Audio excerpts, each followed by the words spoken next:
ভারতের পশ্চিমবঙ্গে নির্বাচনের আগে ভোটার তালিকা সংশোধন ঘিরে তীব্র বিতর্ক তৈরি হয়েছে। নতুন তালিকা প্রকাশের পর ৯২ লাখেরও বেশি মানুষের নাম বাদ পড়েছে, যা রাজ্যের মোট ৭,৬০,০০,০০০ ভোটারের প্রায় ১২% এবং এদের অধিকাংশই মুসলিম।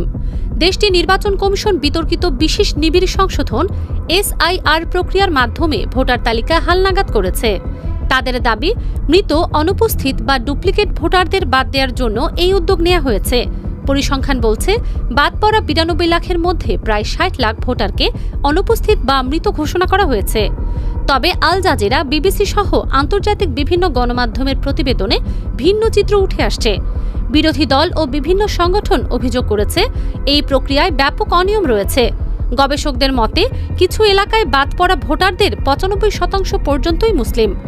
রাজ্যের ক্ষমতাসীন দল তৃণমূল কংগ্রেসের প্রধান মমতা ব্যানার্জি অভিযোগ করেন, এই প্রক্রিয়া তার দলের ভোট কমানোর উদ্দেশ্যে করা হয়েছে।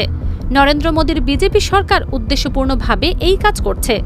২০১১ সালে আদমশুমারি অনুযায়ী পশ্চিমবঙ্গে প্রায় ২,৫০,০০,০০০ মুসলিম বাস করে, যা রাজ্যের মোট ১০,৬০,০০,০০০ জনসংখ্যার প্রায় ২৭%। উত্তরপ্রদেশের পর পশ্চিমবঙ্গেই ভারতের দ্বিতীয় সর্বোচ্চ মুসলিম জনসংখ্যা রয়েছে। বিজেপি এই রাজ্যে কখনো ক্ষমতায় আসতে পারেনি। টানা ৩৪ বছরের বাম শাসনের অবসান ঘটিয়ে ২০১১ সালে মমতা বন্দ্যোপাধ্যায়ের নেতৃত্বে তৃণমূল কংগ্রেস TMC ক্ষমতায় আসে। তখন থেকেই তারা রাজ্য শাসন করছে। ৭১ বছর বয়সী মমতা ভারতের প্রধানমন্ত্রী নরেন্দ্র মোদীর কট্টর সমালোচক হিসেবে পরিচিত। পশ্চিমবঙ্গ রাজ্য জুড়ে ভোটার তালিকা থেকে নাম বাদ পড়া ব্যক্তিদের বিশ্লেষণ করে দেখা যাচ্ছে, মুসলিমরা এই SIR প্রক্রিয়ায় অসমভাবে ক্ষতিগ্রস্ত হয়েছে।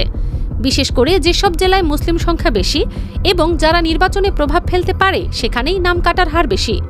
যেমন মুর্শিদাবাদে ৪,৬০,০০০, উত্তর ২৪ পরগনায় ৩,৩০,০০০ এবং মালদহে ২,৪০,০০০ নাম বাদ দেওয়া হয়েছে। আল জাজিরা উত্তর ২৪ পরগনার গোবিন্দপুর, গোবরা ও বাল্কি গ্রামের ডজনখানেক মুসলিম পরিবারের সঙ্গে কথা বলেছে। তারা জানিয়েছে, সব নথি ঠিক থাকা সত্ত্বেও অনেকের নাম ভোটার তালিকা থেকে কেটে দেওয়া হয়েছে।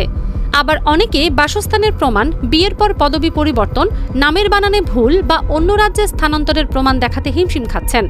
২০১৪ সাল থেকে ভারতের মুসলিমরা মূলত সেই দল বা জোটকেই ভোট দিচ্ছে যারা বিজেপিকে হারাতে সক্ষম। পশ্চিমবঙ্গে সেই শক্তি হল তৃণমূল কংগ্রেস। এ কারণেই মুখ্যমন্ত্রী মমতা বন্দ্যোপাধ্যায় গত ফেব্রুয়ারিতে SIR ইস্যুতে সুপ্রিম কোর্টে আবেদন করেছিলেন এবং নির্বাচন কমিশনের বিরুদ্ধে বিজেপির প্রতি পক্ষপাতিত্বের অভিযোগ তুলেছিলেন। মমতা এক নির্বাচনী সভায় বলেন, বিজেপিকে সুবিধা করে দিতে পশ্চিমবঙ্গে বেছে বেছে SIR প্রক্রিয়া চালানো হয়েছে। বিজেপি গণতান্ত্রিকভাবে জেতার সাহস রাখে না, তাই জালিয়াতির মাধ্যমে ভোট দখল করার ষড়যন্ত্র করছে। অন্যদিকে বিজেপি দাবি করছে, পশ্চিমবঙ্গে লাখ লাখ মানুষ অবৈধ অনুপ্রবেশকারী। তাদের প্রায় বাংলাদেশি বা রোহিঙ্গা বলে সম্বোধন করে বিজেপি। এই তথাকথিত অনুপ্রবেশকারীদের চিহ্নিত করতেই এই পদক্ষেপ নেওয়া হয়েছে বলে দাবি বিজেপির। ফারজানা মৌসুমী, নিউজ ডেস্ক, দ্বিতীয়াল।